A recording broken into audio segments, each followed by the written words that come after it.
Hozirgi yangi ishlab chiqarilayotgan turgan Cobalt'larda rol qismida xuddi shunga o'xshagan tirqlagan ovoz chiqib qolyapti. Buni muammosini qanaqa qilib yo'qotsa bo'ladi va nimalar qilish kerak? Bugun shu haqda sizlar bilan ko'rib chiqamiz.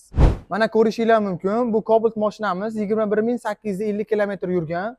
Bu mashinamizda bo'lib turgan muammo rulni ichi, salonda, ya'ni tirqlagan ovoz chiqib qolgan.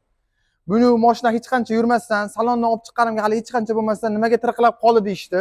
Bunga sabab rulni o'qida bo'ladi. Rulni o'qida kirib chiqadigan joyida luft bo'lib qoladi. Ko'pchilik usta akalarimiz bunga mana bunaqa qilib svarka qilib qo'yishadi.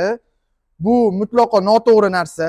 Men kimnidir ishini yomonlamoqchi emasman va uning qilgan ishidan ayb topmoqchi emasman. Negativlar, komment yozishga shoshilmay turinglar. Videoni oxirigacha ko'rsalaring, o'zlaring ham tushunib olasizlar.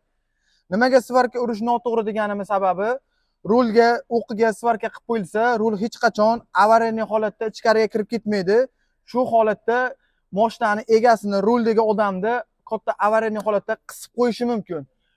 Zavod buni hisobini olib, rulni o'qini kiradigan qilingan. Katta avariya holatlarda rul avtomatik ichkariga kirib ketadi va shopirni hayotiga xavf solmaydi. Mana ko'rdilaring, svarka urish mutlaqo noto'g'ri va xavfli. Uni bizni servisga olib kelsalaring, svarka tekkizmasdan garantiyali va sifatli qilib o'zini to'g'irlab beramiz. Videoni yo'qotib qo'ymaslik uchun Cobalt haydaydigan do'stlaringga videoni jo'natib qo'yasizlar va profilga obuna bo'lib, bitta like bosishni unutmanglar.